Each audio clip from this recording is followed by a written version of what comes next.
Magandang umaga po sa ating lahat, mga kapatid. Magandang umaga po, Father. Araw ng Lunes sa ikapitong linggo sa karaniwang panahon, sa ating ebanghelyo, aral tungkol sa pananampalataya ang ating narinig.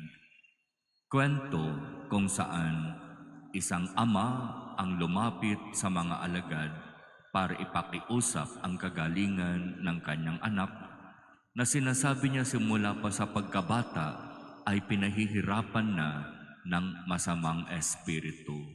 May pagkakataon ito ay inihahagis sa apoy, sa tubig, ibinabagsak, bumubula ang bibig, pinapangisay.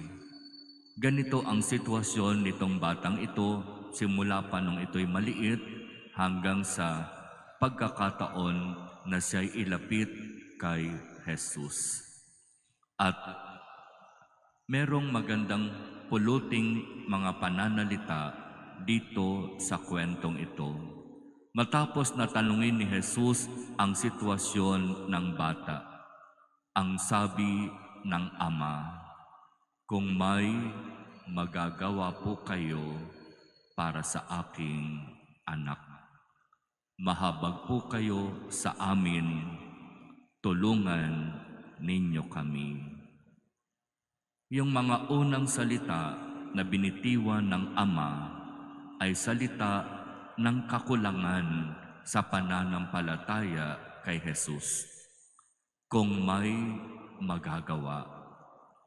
Mga kapatid, napaka-importante ang pananampalataya. Napakahalaga na tuwing tayo ay lalapit sa ating Panginoon, buo ang ating pananampalataya na bagamat iniisip nating imposible dahil nananalig tayo sa kapangyarihan ng Diyos, aasa at magtitiwala tayo na ipagkakaloob niya ang ating hinihingi. Kaya nga matapos marinig ni Jesus itong mga salitang ito mula sa Ama, "Kung may magagawa po kayo, maawa kayo sa amin, tulungan ninyo kami."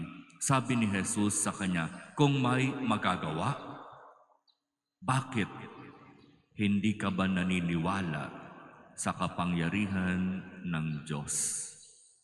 Mapangyayari ang lahat sa taong may pananalig. At pagkatapos nun, ipinahayag ng Ama ang kanyang pananampalataya kay Jesus. "Nananalig po ako, tulungan ninyo ako, bagamat ako'y nagkulang." Mga kapatid, sa iba't ibang kwento sa Biblia, makakatagpo tayo ng halos parehong mga kwento. Walang pananalig, pero kakausapin ni Jesus, lilinawin ni Jesus ang sitwasyon at palilitawin ni Jesus sa taong kinakausap niya ang isang uri ng pananampalataya na kayang magtiwala sa kabila ng iniisip ng tao, imposible. At iyan ang palaging hinahanap ng Diyos sa atin. Pananampalatayang kayang magtiwala sa kabila ng mga bagay na napaka-imposible. At pagkatapos na makita ni Jesus ang uri ng pananampalataya na hinahanap niya sa tao, hahayaan niya ang tao na magpahayag ng kanyang pananampalataya. Sa tuwing tayo ay nagsisimba linggo-linggo, pinapakinggan natin ang salita ng Diyos. At sa pagninilay, tinutulungan tayo upang malaman mula sa salita ng Diyos ano ang kanyang mensahe sa atin. Ano ang gusto niyang sabihin sa atin. At pagkatapos ng pagninilay, ipapahayag ang pananampalataya. Papaano natin siniseryoso ang pagpapahayag natin ng pananampalataya sa Diyos? Kasi iyon ay napakahalaga para maibigay ng Diyos sa atin ang ating hinihingi. Napakahirap kapag ang ating pananampalataya ay para bang pabago-bago. Oo ngayon, hindi bukas.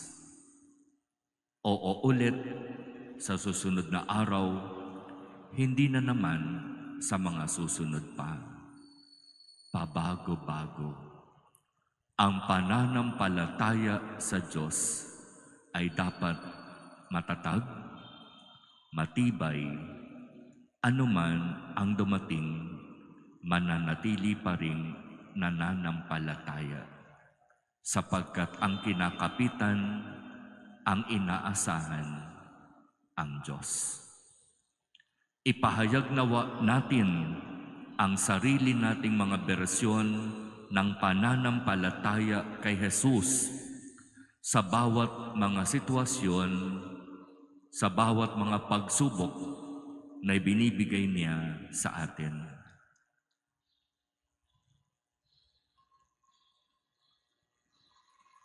Amen.